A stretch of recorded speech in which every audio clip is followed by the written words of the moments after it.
എന്റെ റൂംമേറ്റ് എന്റെ പുതിയ വിന്റർ ബെഡ് ഷീറ്റുകൾ മോഷ്ടിച്ചു. അതിനുശേഷം അവൾ തന്റെ ബോയ്ഫ്രണ്ടിനൊപ്പമുള്ള ലൈംഗിക ആവശ്യങ്ങൾക്കായി അവ ഉപയോഗിച്ചുവെന്ന് എന്നോട് പറഞ്ഞു. ഞാനും എന്റെ റൂംമേറ്റ് നിക്കിയും വളരെ കർശനമായ ഒരു രീതിയാണ് പിന്തുടരുന്നത്. ഞങ്ങളുടെ വീട്ടിലെ എല്ലാം കൃത്യമായി പകുതിയായി തിരിച്ചിരിക്കുകയാണ്. അവളുടെ സാധനങ്ങൾ വലതുവശത്തും എന്റവ ഇടതുവശത്തുമാണ്. സത്യത്തിൽ ഇത് അവളുടെ തന്നെ ആശയമായിരുന്നു. ശീതകാലം തുടങ്ങുന്നതുകൊണ്ട് എനിക്ക് ചൂട് നൽകാനായി ഞാൻ നല്ല കട്ടിയുള്ള മൃദുവായ പുതിയ ബെഡ്ഷീറ്റുകൾ വാങ്ങി. ഞാൻ അവ കഴുകി മടക്കിവെച്ചു. ഞായറാഴ്ചയായാൽ ഉപയോഗിക്കാമെന്ന് കരുതി കാത്തിരുന്നു. പക്ഷേ ഞായറാഴ്ചയായപ്പോൾ അവ അവിടെ ഉണ്ടായിരുന്നില്ല. ഞാൻ നിക്കിയോട് അതിനെക്കുറിച്ച് ചോദിച്ചു.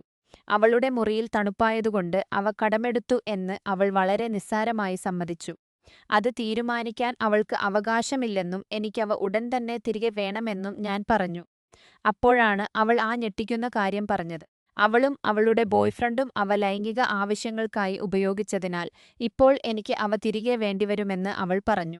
ഇവിടെയാണ് പ്രശ്നം. എനിക്ക് കണ്ടമിനേഷനോ ഡീകണ്ടമിനേഷൻ ഉണ്ടെന്ന് നിക്കിയറിയാം. എന്നെ സംബന്ധിച്ചിടത്തോളം ഇത് വെറുമൊരു വൃത്തികേടല്ല, മറിച്ച് എന്നെ മാനസികമായി തളർത്തുന്ന ഒന്നാണ്. ഞാൻ മണിക്കൂറുകളോളം അവ ഉരച്ചുകഴുകിയാലും എനിക്കതിൽ ഉറങ്ങാൻ കഴിയില്ല. ഞാൻ ദേഷ്യപ്പെട്ട് അവളോട് പുതിയൊരു സെറ്റ് വാങ്ങിത്തരണമെന്ന് പറഞ്ഞു. എന്നാൽ ക്ഷമ ചോദിക്കുന്നതിനു പകരം ഞാൻ വിഡ്ഢിത്തം പറയുകയാണെന്നും ഇത് സഹിക്കണമെന്നും അല്ലെങ്കിൽ ഞാൻ തന്നെ പുതിയത് വാങ്ങിക്കൊള്ളണമെന്നും അവൾ പറഞ്ഞു.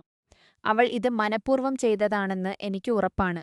എന്റെ ഡി എങ്ങനെയാണെന്ന് അവൾക്ക് കൃത്യമായി അറിയാം. അത് ഉപയോഗിച്ചാണ് അവൾ എന്റെ ഷീറ്റുകൾ മോഷ്ടിച്ചത്.